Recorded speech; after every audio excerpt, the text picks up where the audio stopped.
One tricky thing about us humans is that we're very adaptable. We get used to our surroundings and our way of life, and we come to see this as normal. But if you take a historical look at it, humans' presence on this planet is definitely not normal. Today we're going to take a big picture look at how humans for the last couple hundred years have been really busy and really destructive. Humans have done amazing things and really dangerous things. Over the last couple hundred years, we've brought onto the planet several billion people, and we didn't have a plan for that. So now we need to come up with a plan for how we can have this many billions of people on the planet and do it safely. Because our current way of life is not safe, for us or for the planet. We'll also look at how humans have done amazingly successful things and tackled very serious global issues, and brought ourselves more peace and prosperity than ever. We'll see how we're capable of being awesome, so maybe we'll be awesome enough to handle the current threats to humanity. That's what we're going to look at today. I hope you enjoy it. Let's dig in. This is the joy of saving the human race, where we try to get the world to cooperate. It's so the human race can avoid some urgent global problems that could mean the end of civilization and cause lots of suffering around the world. But also, we just want to have a good world that we enjoy and we can feel proud of. We are not just citizens of our own countries, we are citizens of the human race. Let's learn to manage ourselves responsibly. Let's help the human race act like it wants to last for a while. I think humans are awesome, and the human race is worth saving. There is no time to waste, so let's do this.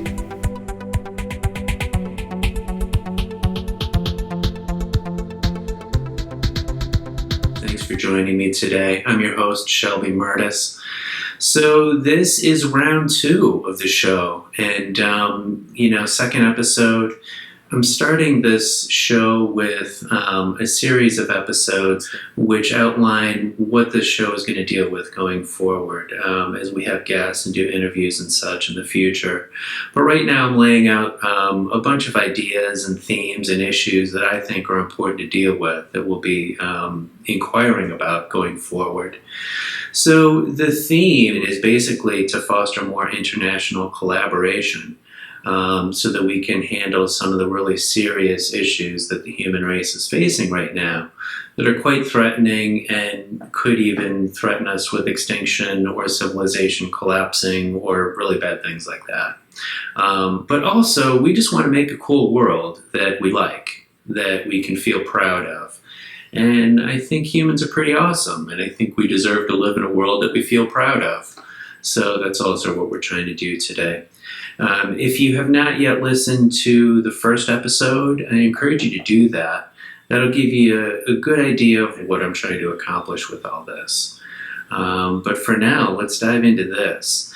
Today, what I want to do here is basically take us on a grand tour of the world and what the human race is up to these days. So this is the big picture view of all these issues. I'm not going to go really deep into each of these issues because in the other episodes of this series, I will cover them more deeply. So this is just the grand preview.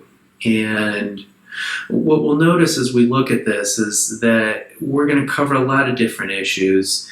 Each one of these issues is incredibly important. And you, I'm sure, know some of what I'm going to talk about, and you've heard some of this.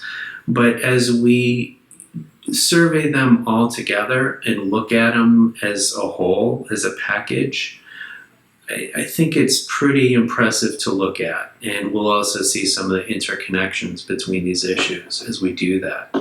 So this presentation I'm going to share a lot of graphs and images and such. Some of you are listening to this on the podcast version of the show with just audio. If you are, don't worry about it. I will lead you through and it'll all make sense. If you do want to go over to the YouTube version of this, you'll see graphs and images and such that highlight the points, but you'll still understand. If you do want to look at the YouTube, there's a link in the show notes that you can use to find it. So Also, I'm going to share several graphs and data and numbers and things. If you're not a numbers person and you're not into math and graphs, don't worry about it. There's not going to be a test or a quiz at the end. And you don't have to absorb like all the little details. Just look at the pretty pictures. You'll see the trends going up or going down. And you can see, is it going up a lot? Is it going up a little? You'll get a general sense. So really don't sweat that. Also, I want to just highlight that all these trends that we're considering today are beyond what any one country can solve on its own. And so they're all going to point toward global solutions to these global problems. So that's why I'm sharing them. Also, there's a lot of interconnections between the different issues involved. So that's why I think it's helpful, at least for today, to just look at all these things as a package. In other episodes, we'll have more detail on each of these issues. So I'm going to try to be brief here as I go through all these, even though I'm going to want to dive into big stories and long presentations about all of them. I'm going to try to just move along so you can get the big picture of all this. So there's going to be two parts to this.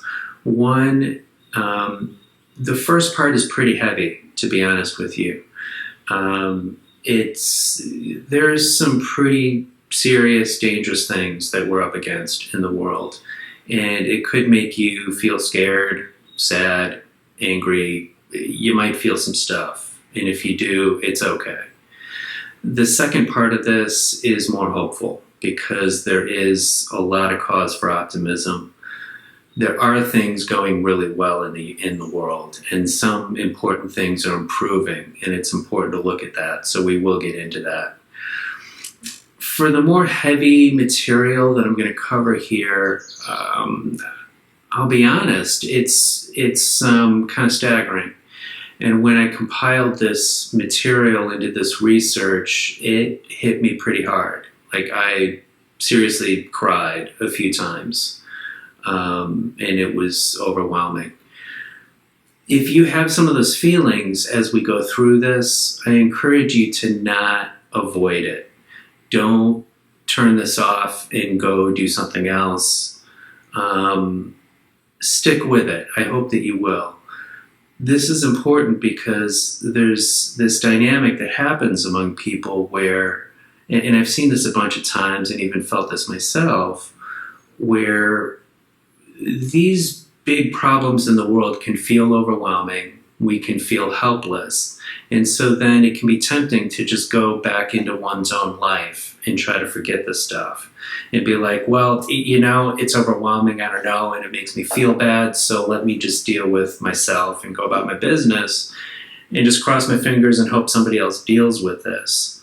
But unfortunately, when too many people avoid the stuff, then we don't have enough people paying attention and doing things. And that's why we're in the problems that we have. A lot of these problems have gotten worse because people avoid them because they don't feel good. So I think all of us sort of growing our capacity to deal with this stuff and feel it is important, So anyway, and I'll guide you through. I'll hold your hand. We'll be okay. So let's do this. There was a book released recently by a very smart guy named Toby Ord. The book is called The Precipice. I've got a link to it in the show notes. You can check it out. I have not read this book yet, but I would like to. I heard an interview with Toby recently on the Sam Harris podcast, which was very good. And Toby really impressed me with his intelligence. And basically in this book, The Precipice, he did this survey of the human race and our future and looked at existential risk. So these are the various things that basically where humans could go extinct or humans could have civilization collapse. which would mean like everything falls apart and we go back to a time that's more primitive. And basically there would be a lot of suffering in the world. A lot of people would die, and we would go to a situation that I don't think any of us really wants to see.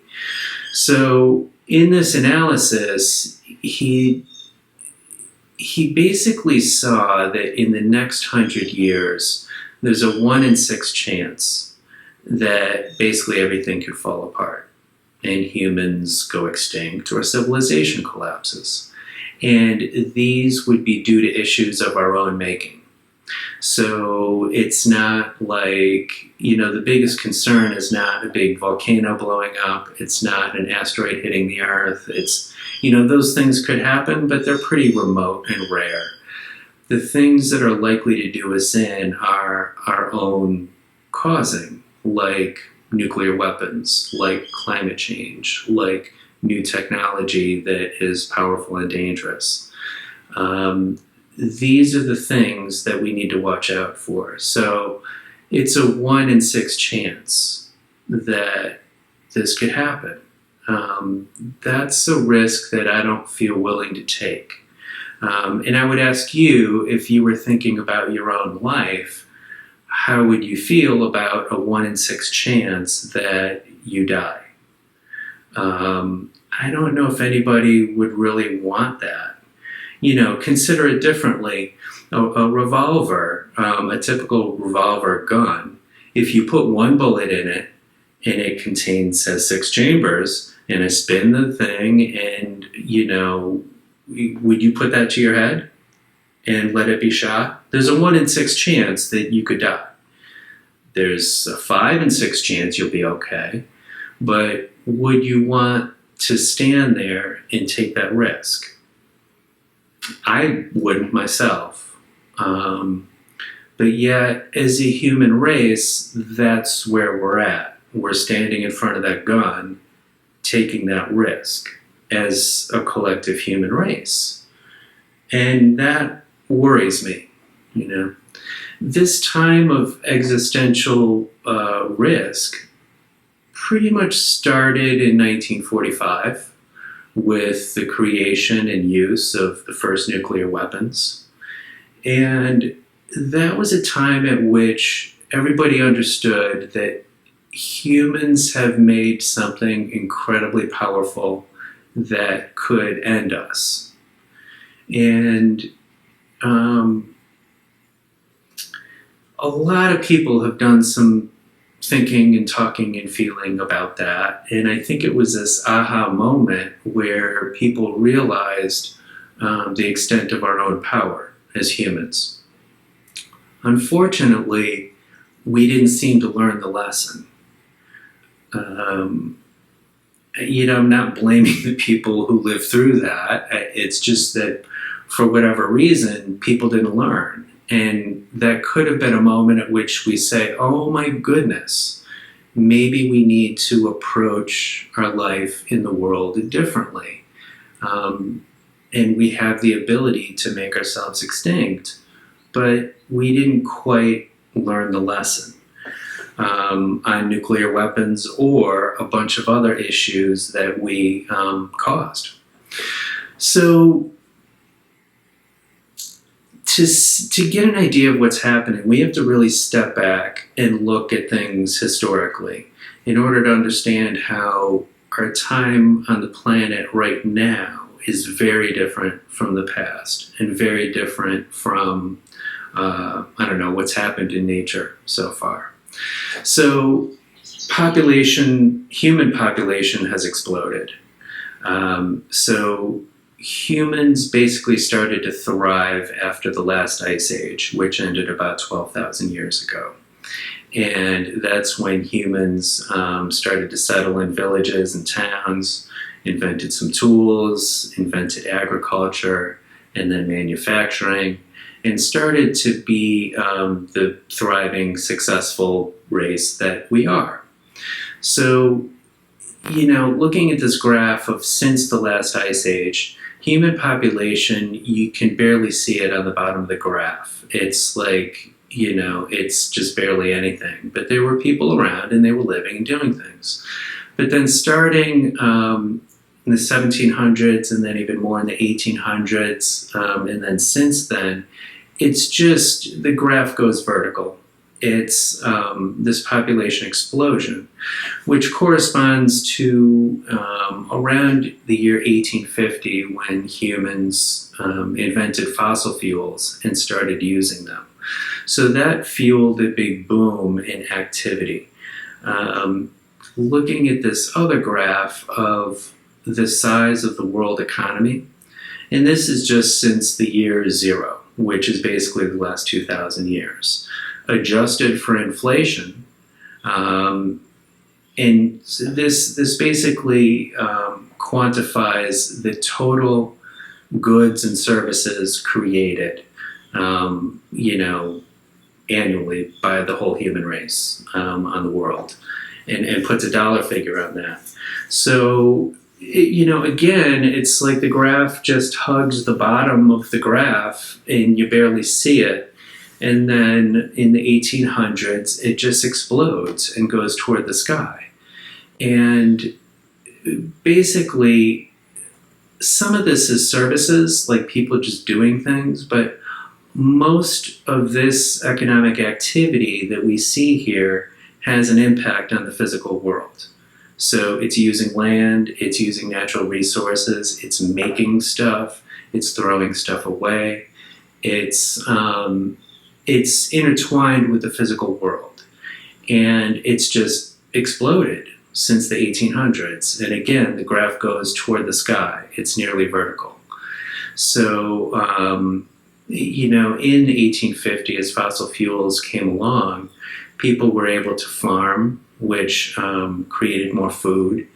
So people could have tractors and fuel the tractors, and there was, fertilizer and pesticide and all that industrial farming that has come along since then.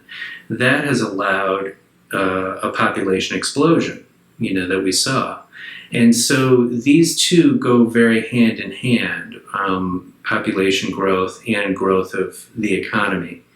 So along the same time, we started to have a profound impact on nature as humans started to radically populate and have all this economic activity.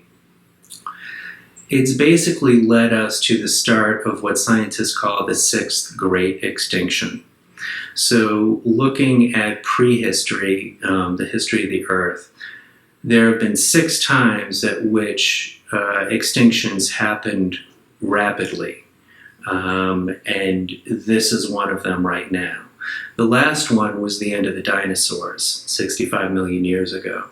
So basically right now we're losing species on the Earth at a rate similar to the end of the dinosaurs. That was a cataclysmic event that was likely caused by an asteroid hitting the Earth, which changed our atmosphere and made not as many plants grow, and then all the animals that eat those plants die, and there was this big die-off that happened from that asteroid explosion.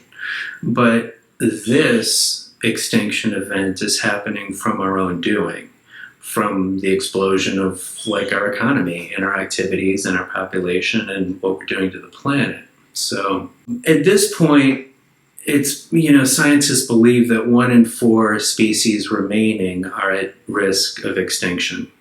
So that's, 1/4, that's 25% of all the species on Earth could go extinct soon if we continue our behavior, which alarms me.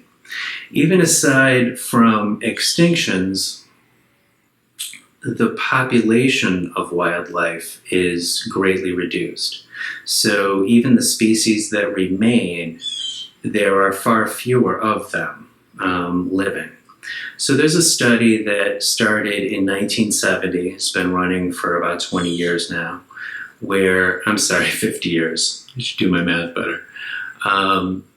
That study has looked at 4,000 vertebrate species around the world. And basically added up and quantified the population, how many animals of each species are alive, and has found that those populations have declined about 60% from the years 1970 to 2014. So that alarms me.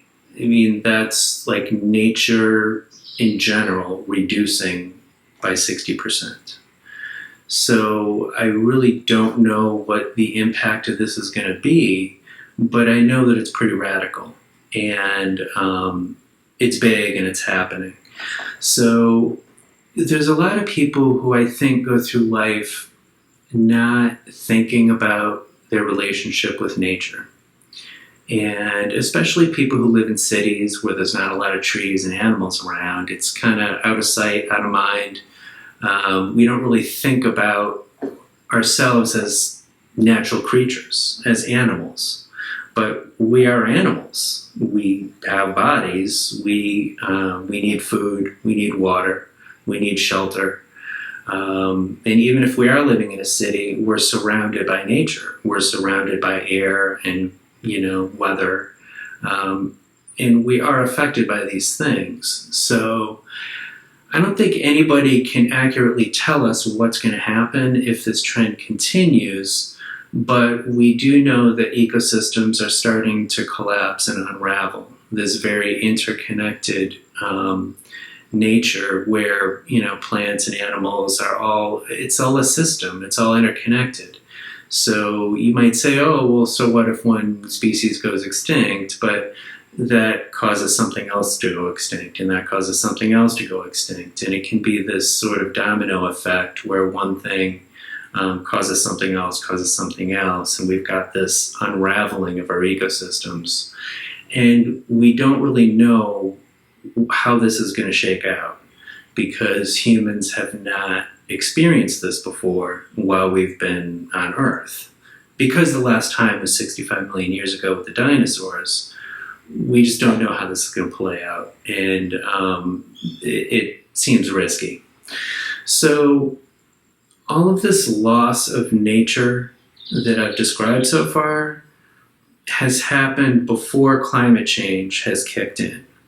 And it's happened for a lot of different reasons. This is farming, this is development, this is pollution, this is hunting and fishing, this is a lot of different activities that have led to the decline of nature. All that happened prior to now, and right now is where the climate is starting to intensify, and we're starting to have problems, and we're going to have many more, which is going to put much more pressure on nature and amplify all these trends that I've talked about so far. So, starting in about 1850, the world got good at using fossil fuels. And so since then, emissions, CO2 emissions, carbon dioxide, has greatly increased since then. And so what that has done is increased the amount of those gases in our atmosphere. And once we put it up there in the air, it lingers for a long time. So that's a cumulative effect. It's not only about what we emit and put in the air right now, it's about the years past since this whole problem. It's been accumulating, and each year we put more and more in there, and the concentration of CO2 in our atmosphere is great. So if we look back at, scientists have figured out like the last 800,000 years, a very long time, well before humans were around and thriving, they've been able to note the concentration of CO2 in our atmosphere. And where it's at right now is far beyond anything it's been in the last 800,000 years.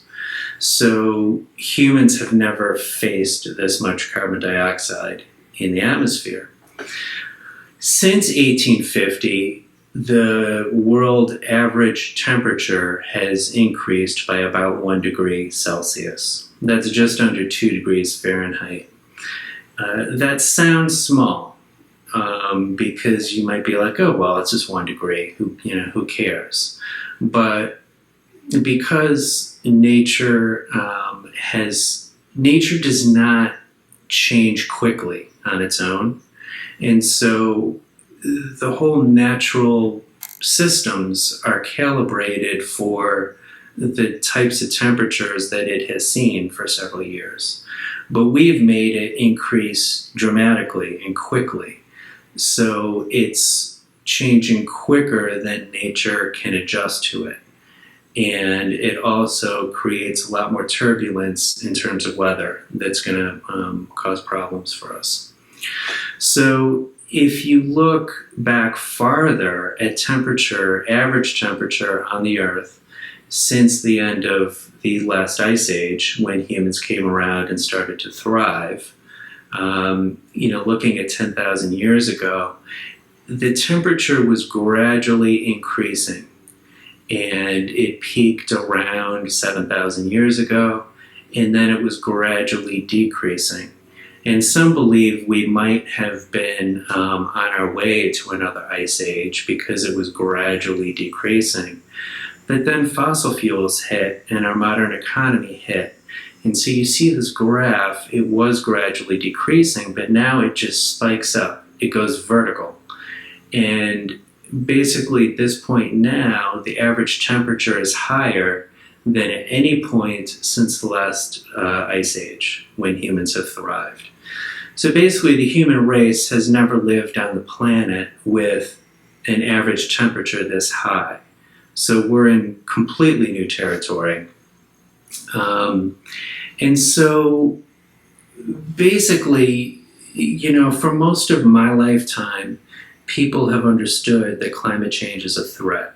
This has been talked about for decades, and it's often been talked about, hey, we need to solve this so that we can have a better future for our kids and our grandkids.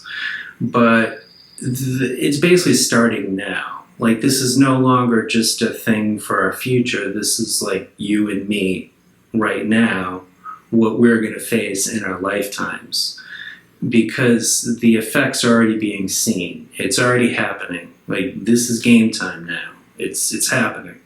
So already the glaciers are melting on the North and South poles. There's permafrost melting. Permafrost is basically, vegetation from years past and dead animals and whatever, wildlife that has died and gotten packed down into the ground over like thousands of years, and it's been frozen for thousands of years. It contains a lot of methane and a lot of carbon dioxide because it's basically decomposed wildlife from the past. And it acts almost like fossil fuel being burned. When this permafrost melts, it releases tons of methane and carbon dioxide into the atmosphere, which then intensifies this whole dynamic that we're talking about, on top of all the emissions that we're putting up there from our fuels. With more carbon dioxide in the atmosphere, a lot more of that is absorbed by the oceans. So CO2 levels in the oceans has increased. That makes oceans more acidic, and so it's starting to kill a lot of sea creatures that are not able to live in that acidic environment, especially coral reefs, which are just dying left and right. And some predict that soon we might lose all of them, which is tragic for the ocean environment because they are sources of, or spots of very high diversity. There's just tons of creatures, tons of plants. It's almost like the rainforests of the ocean. And the whole system will be less resilient if we lose that diversity. We have wildfires happening. So in Australia, California have had big wildfires. Siberia even. Siberia is not known as a warm place. But just recently, in June of 2020, they had a temperature of 38 degrees Celsius, which is 100 degrees Fahrenheit. And that, in that day, that was warmer than the record temperature for Miami, Florida on that day. So that's just pretty alarming that far north it's getting that hot. And it sparked wildfires there, which then burns even more of that permafrost, and it's really bad. Like, this is already happening. And then also scientists are noticing that plant and animal species are moving to new territory as the climate changes. They're trying to find the temperature zone that they've evolved to live in. And as the temperature changes and the weather changes, they move to try to get a better climate for themselves. Some are able to do that, but some are not. Like, not all species are equally resilient. And so the ones that are not able to pick up and move, like especially trees, I mean, they're long-lived, they're rooted to the ground. So, yeah, all those issues we just talked about with extinction and wildlife loss may be much greater as the climate gets worse. And then with the climate, there's all the impacts on human life that we could imagine, that we know are possible. So things like droughts, food shortages, more wildfires that could burn cities and homes and such. It could be difficult for farmers to grow enough food because the weather is changing dramatically. There will be more refugees because people need to move from their current place because it's become too hot. So scientists are predicting that even in the next 50 years, well over 1 billion people on our planet will be unable to live where they are because it'll be too hot. So they're going to have to die or pick up and move. And this will cause tremendous refugee issues. There may be wars, there may be governments collapsing in conflict due to food shortages and riots and whatever else. It's it's just an astounding mess. I could probably go on and on imagining difficult things in our future because of climate, but I think you get the picture. It's bad. So, stepping back a minute, noticing all the things that we've done to nature over the last couple hundred years before climate hit, that has made it less resilient. And so we've been punishing nature for a couple centuries, but now we're adding climate to it, and it's already degraded. So it'll have a harder time adjusting to the climate.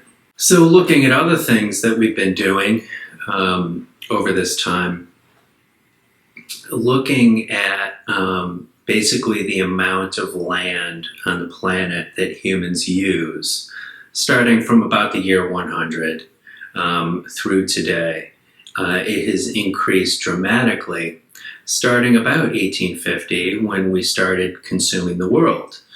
Since that point, we're using 5 times the amount of land that we used to for a bunch of different purposes. That includes farming, that includes places where we live, that's developed spaces. But the bigger bulk of it is farming. Taking a look at the land and how we use it across the world, it's pretty interesting, the percentages of land used for different things. So what really pops out at me is if we were to put all of the land that we use for livestock, like to grow our meat and to make the crops to feed our meat animals, that would consume 27% of the land on Earth.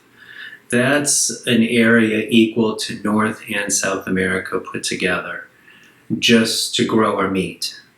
So, in a world of almost 8 billion people, it's becoming a crowded world. And,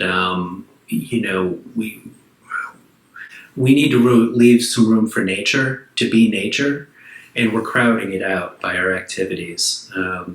So anyway, the consumption of meat is pretty dramatic. And so that has a lot of different impacts on the environment. Obviously, the use of land, but also it's very water intensive, a lot of energy used to do this and to grow the food, to feed the meat. that fuels climate change. There's a lot of pollution, which is basically like cow poop and chicken poop that runs off into waterways. And as I'll talk about in other presentations, the way that our meat industry is constructed makes us vulnerable to disease pandemics. So diseases that start in animals and can grow to humans, or can infect humans and cause a pandemic for us. So the whole meat scene is an area to take a look at and try to fix. We have done a lot of fishing in the world, and since 1950 through about 2010, the amount of fish taken out of the oceans each year increased fourfold. So yeah, by 4 times in that amount. Luckily, it has leveled off then due to a lot of government action and regulations put in place to limit the amount of fishing. So hopefully that gets it back under control. But it's going to take a long time for our oceans to recover, assuming we continue to let them. We've really hurt the oceans. We've used a lot of fresh water over time, and fresh water on the planet is not unlimited. And we sometimes forget this because the world is 3/4 water and it's oceans, but that's all salt water. The amount of fresh water that is in lakes and streams and in underground aquifers is limited. And since the year 1900, our use of fresh water has increased by 6. So we're using 6 times the amount of water that people used to use in the year 1900. 70% of that is used for agriculture, like our crops for food and for our meat. In many places, aquifers are drying out. So these are underground water sources, and they've been pumped and used largely for irrigation for crops. And so they've been used year after year after year, and they're getting depleted because people take water out of them faster than water goes back in through natural processes. So there's a lot of places in the world that have been depending on this underground water that is about to run out. In a lot of these places, especially some poorer countries, those aquifers are not really monitored. Like, no one knows exactly how much is left in there. So really don't know when it's going to run out, and it'll be a surprise. But we do know that many aquifers are running out around the world. Another impact on our fresh water is increasing pollution going into waterways. So this is human sewage.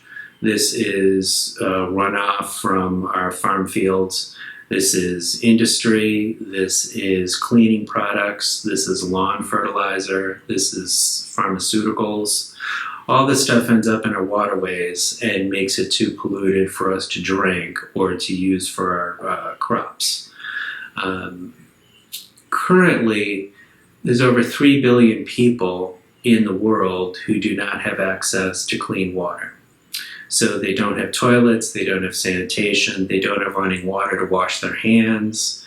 And I'll just note that we're in the middle of a COVID-19 pandemic where people advise washing hands in order to reduce the transmission of disease. We have 3 billion people who do not have access to clean water. And despite that, our current fresh water, we're degrading it with pollution and we're overusing it. So water is about to be an intensely important issue going forward, especially with climate change. As some areas get too hot, water will be critical. Deforestation is on the rise. Since the year 2000 through 2018, the annual rate of deforestation doubled almost. And it was already a lot before then.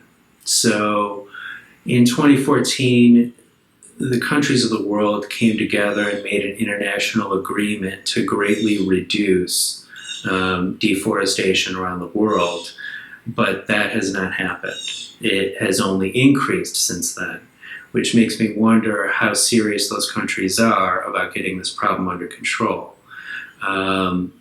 Deforestation has so many problems to it. Partly, I love trees. Trees are awesome, they're beautiful, and we're knocking them all down. But nature lives there, so the various animals are having their habitat displaced, and so a lot of animals and plants die because of this. And also, forests are critical as a carbon sink. They absorb carbon dioxide so they can help us deal with the climate better. And that's a problem when they're not there to help us deal with the climate. We've gotten really good at making plastic over the years. So since it came around in about 1950, we've gone from 0 to 400 million tons per year of plastic that we produce. And plastic does not degrade quickly. It's around for hundreds or thousands of years, and a lot of this ends up in the oceans. So there's a floating patch of plastic out in the ocean that is just growing and growing, and it degrades, and animals eat it, and it gets in the food supply, and it's bad for nature. So, on top of what we've done to nature and the climate, there are a couple more issues to deal with. Basically, our relationship to technology, I believe, needs to change. I'm not anti-technology, and in fact, technology has been one of the ways in which we've developed the standard of living we have right now, which is far better than our ancestors.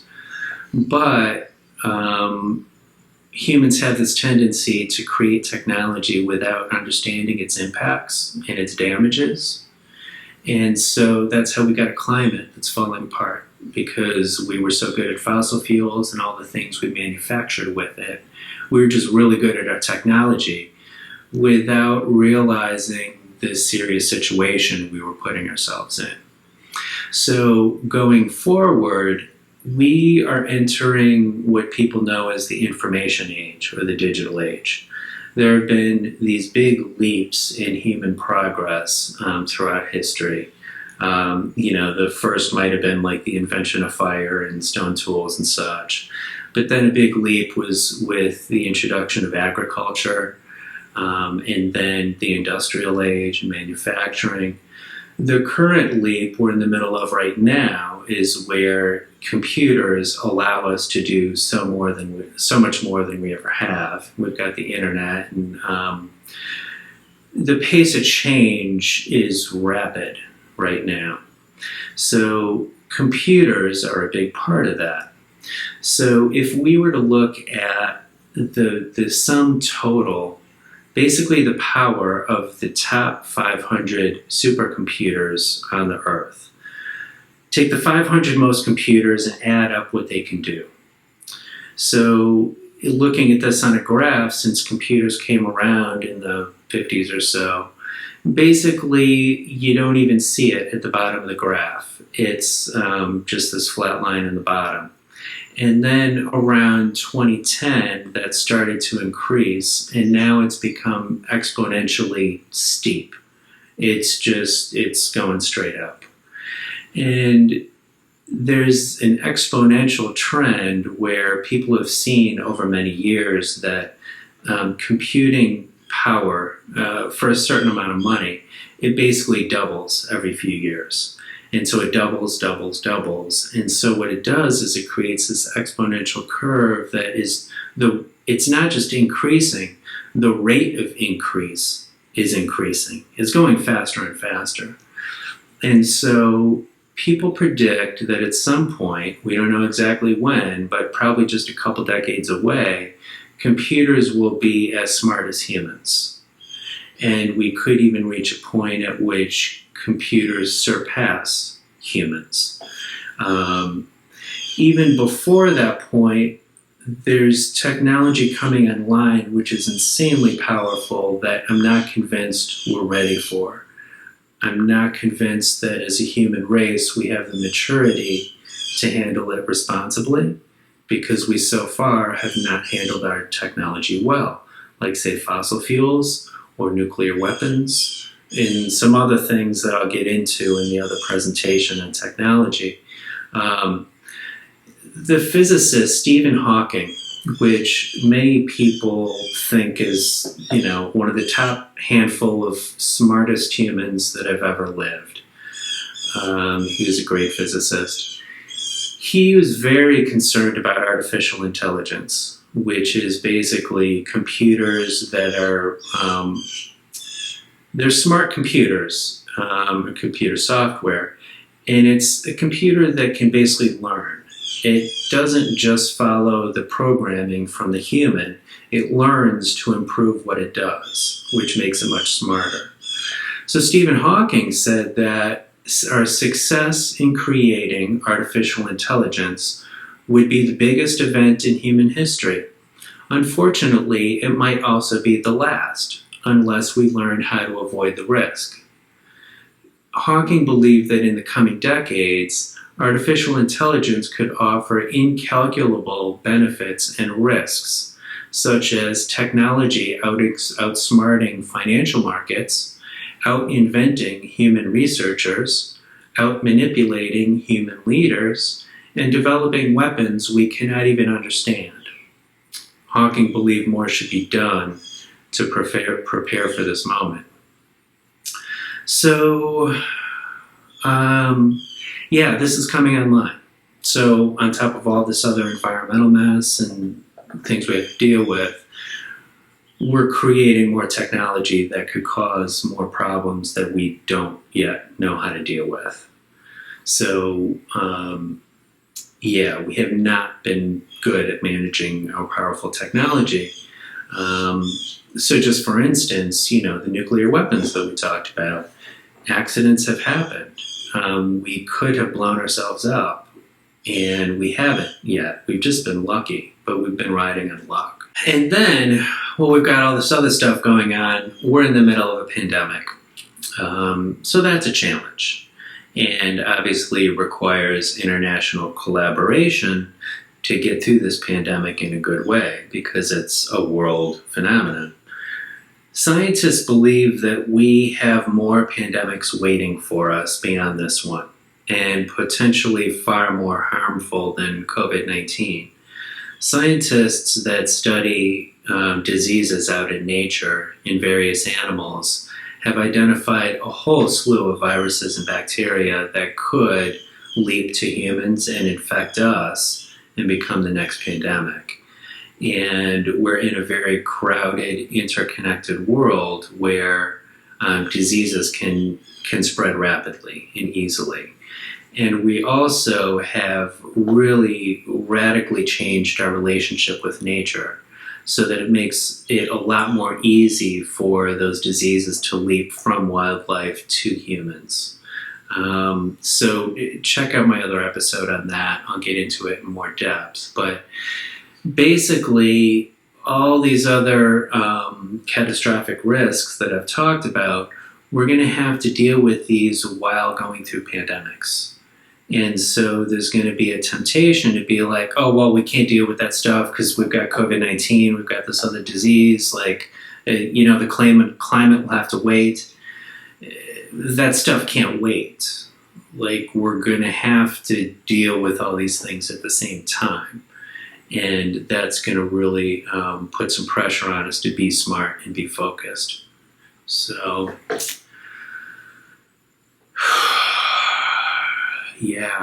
so all this is going on. Let's pause right now. Just take a breath. Soak it in. How do you feel right now? I feel some stuff. I think if you don't feel something, maybe you should rewind and listen again and consider this. I think when contemplating the serious nature of these threats and the fact that the human race could end, or at least civilization could sort of fall apart on us, it provokes some feelings. If you have some feelings about this, I just really encourage you to not hide from it. Don't ignore these feelings. In fact, these feelings are precious and useful. It means that we're human. It means that we care. And that's what's going to help us hang together and get through this. So our ability to feel these things and channel that into productive activity, that's what's going to save us.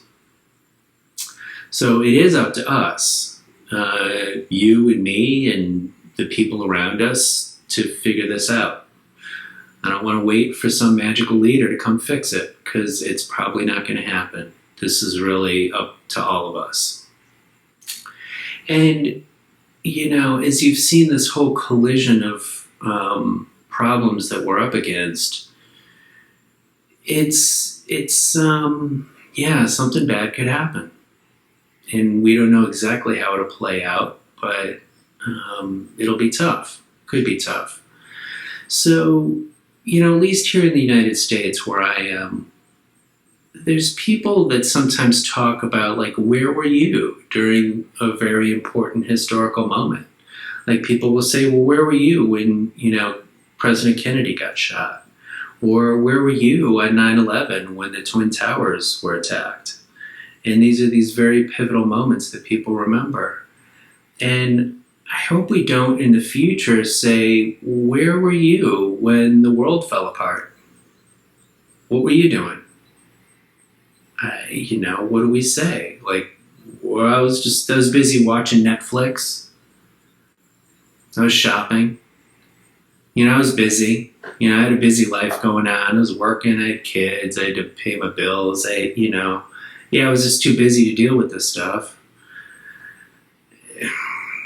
Being too busy is not gonna solve it. Like, we have to find a way. So I think no matter what we have going on, we have to figure out how to put some attention here, and each of us do what we can do. So now let's talk positive.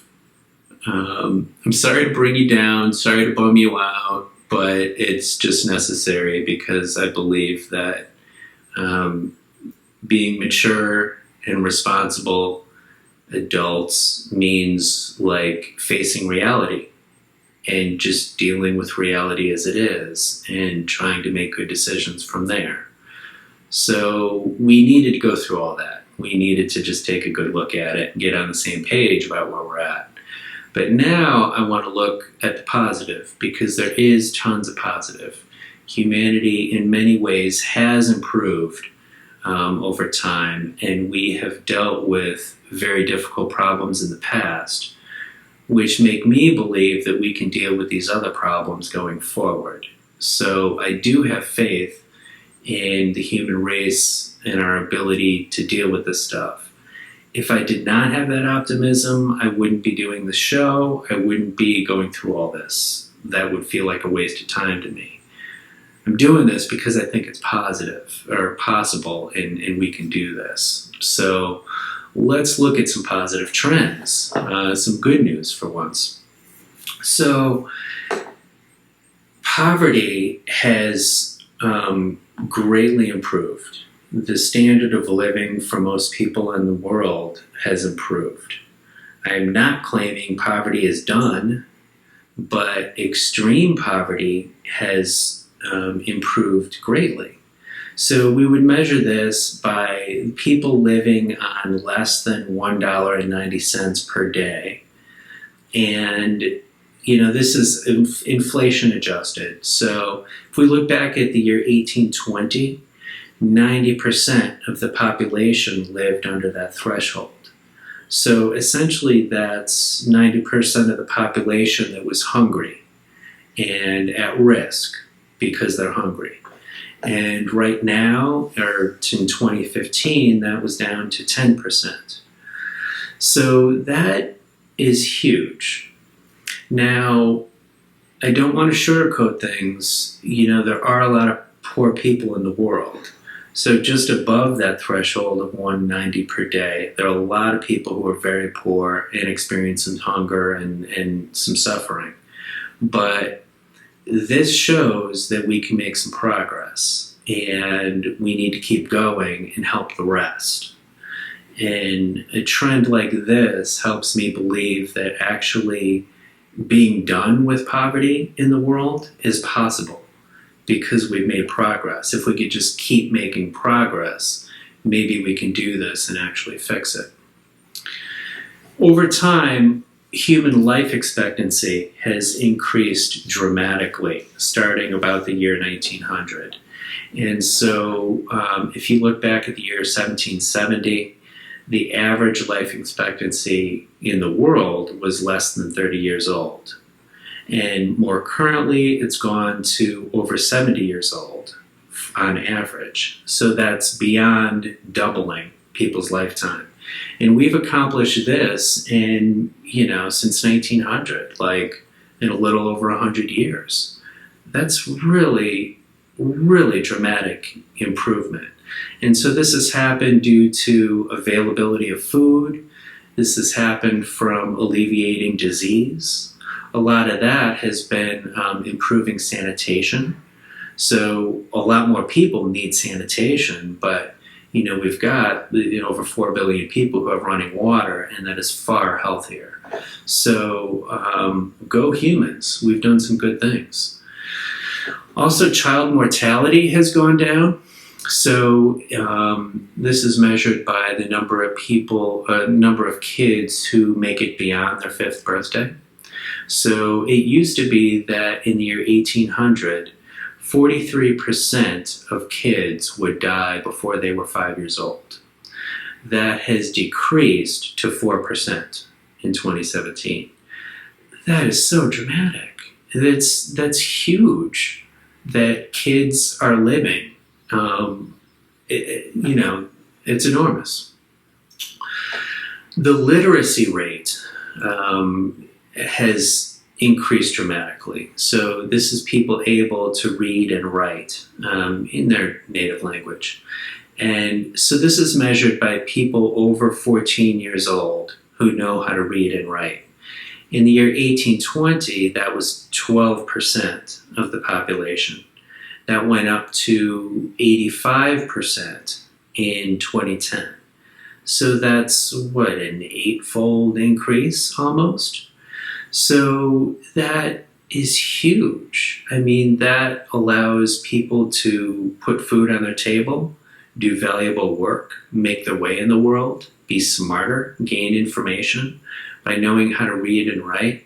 So that improvement in education going from 12% to 85%, it's enormous.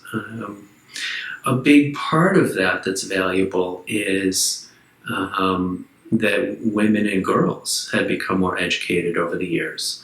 So historically, it has been far more common for boys to go to school than girls.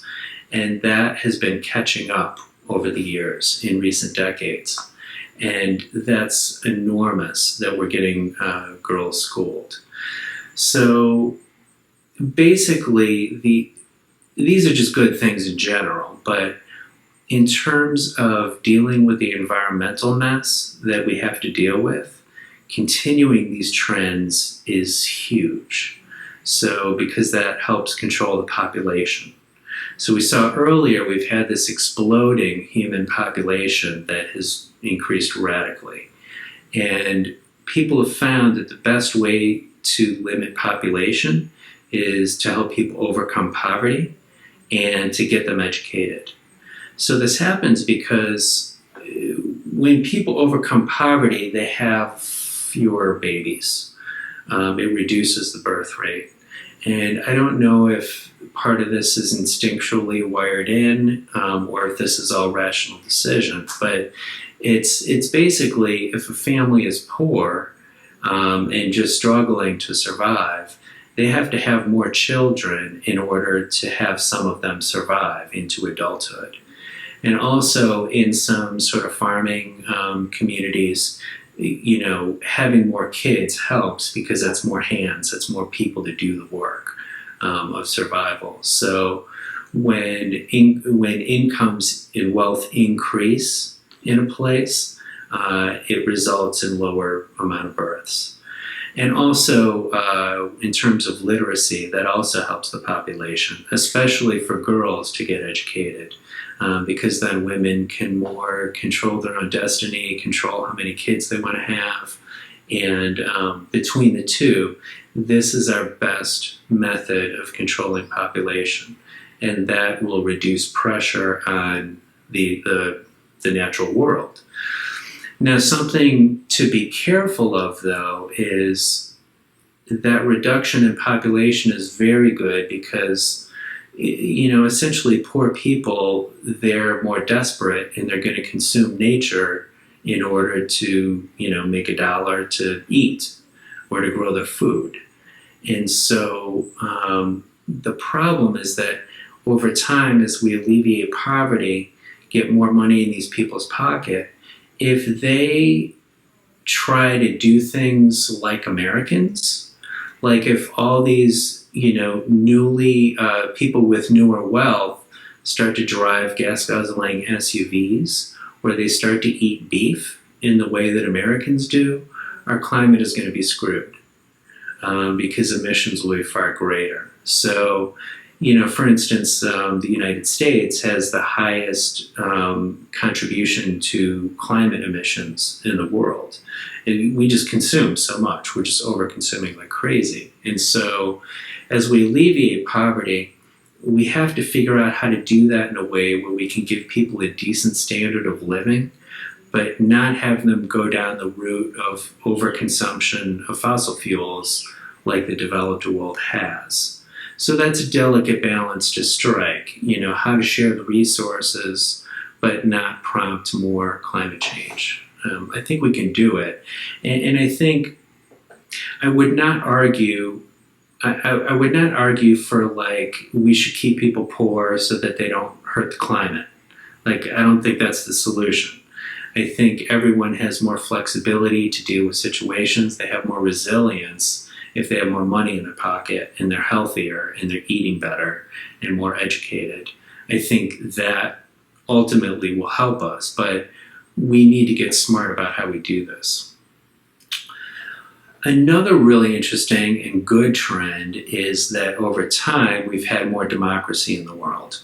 So in 1900, there was barely any governments that were democracies, and that has increased dramatically through now. Over that same number of years, the number of autocracies has decreased. So just putting it simply, a democracy is where a government where the people, the citizens, have some ability to shape what their government does. An autocracy is more like the iron fist ruler who just calls the shots and nobody gets to shape the government. So that growth in democracy is a very good trend. In terms of human survival, it's very good because it results in less war. Democracies are just known to conduct warfare less. I'm not saying they don't, but it's less. And so another way to look at this is not only the number of countries that are democracies, but the portion of the human population living in democracies has greatly increased. So now we're looking at, over half the human population living in a democracy compared to almost none years ago. So the number of people dying in warfare has greatly improved. The last century saw 2 world wars that were just maybe the most devastating experiences that humans have gone through. And since then, though, there has been far less war. And there is still war, obviously. There are serious conflicts going on. So I don't want anyone to take this as, oh yeah, war is all fixed, it's all over, we don't need to worry. I mean it more the opposite, where, like, let's finish the job. We've discovered that we can make improvements on this front. Let's continue and let's stamp it out so we're not fighting anymore. Because a human race that wants to survive needs to stop fighting, and we need to focus on survival and focus on solving problems. Fighting wars is not going to help us do that. We've also had great progress in public health, and so we've wiped out diseases. So smallpox is gone. Polio is almost gone. There's just been radical progress on these fronts, and these are horrible diseases. I mean, people who died just died these horrible deaths, and the ones that survived suffered greatly. We've made great strides on malaria. It was increasing through the 1990s, and the number of people dying peaked around 2004. 1 million people died from malaria that year. More recently has declined, and now we're at about 600,000 per year. So that's great progress, and there's a lot of people working on this front. So this kind of progress does not just happen on its own. It happens through a lot of cooperation among many different players all over the world make an improvement like this. And then measles have also just greatly diminished. So since 1990, it's gone way, way down. And that's a result of vaccines going way up. So vaccination programs rolling out around the world made a huge difference. So, pause again, take a deep breath, and I wonder how you feel now. We've just talked about improvements on war, poverty, life expectancy, education, democracy, improving disease, improving health. It's pretty good. So I wonder how you feel now. I wonder if you have some positive feelings. Positive feelings are just as important. Earlier, we embraced our, fear, sadness, anger about the problems, and that's important. That can fuel us toward action. But I think these positive feelings are just as important. It's important to maintain optimism, because pessimism does not get things done. If we think it's impossible, then we're not even going to try. And we really must try. So we have to keep our spirits up, and we have to realize that progress is possible. And it's important for us to keep reminding each other that progress is possible, and really spread the word about that, because our progress, I think, is poorly understood, or people don't pay attention to it. So when you look at the daily news, it's this whole cataclysm of bad things happening. And that's what grabs people's attention. The negative news are those sudden crises, those sudden events that are very dramatic. That's what gets in the news. But very gradual improvement, that doesn't quite get in the news. Like, there's no, big noticeable event that education is improving, or disease is improving, or there's less war, and, the whole thing. So that's why I felt it was really important to go through that positive stuff and lay it out for us, because for us to do the hard work ahead of us that we know that we need to do, we have to remember that it's possible and just rally together and get it done. So I'm about to wrap this, but I would love for you to take away with you a couple key concepts that I'd love for you to remember. One is that now is an incredibly dangerous, urgent moment in history, unlike anything that humans have faced before. there is really no time to wait. We have to get busy. The other thing is that we have solved big problems before. We have, as a human race, done positive things. So we can improve. We know we have this ability.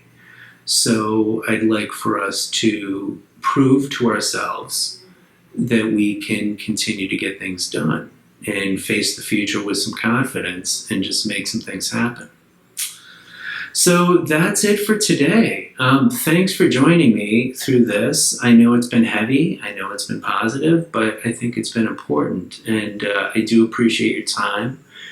I appreciate you caring about the world and caring about humans. And I really do think humans are awesome, and I think we're worth saving. So I hope you'll stick with me as we try to save us. Until next time, let's try to be the best people we can be. Thanks. Talk to you soon. Thanks for listening, but you're not done yet. We can't change the world if we keep the joy of saving the human race to ourselves. Help me spread the word and help this movement grow.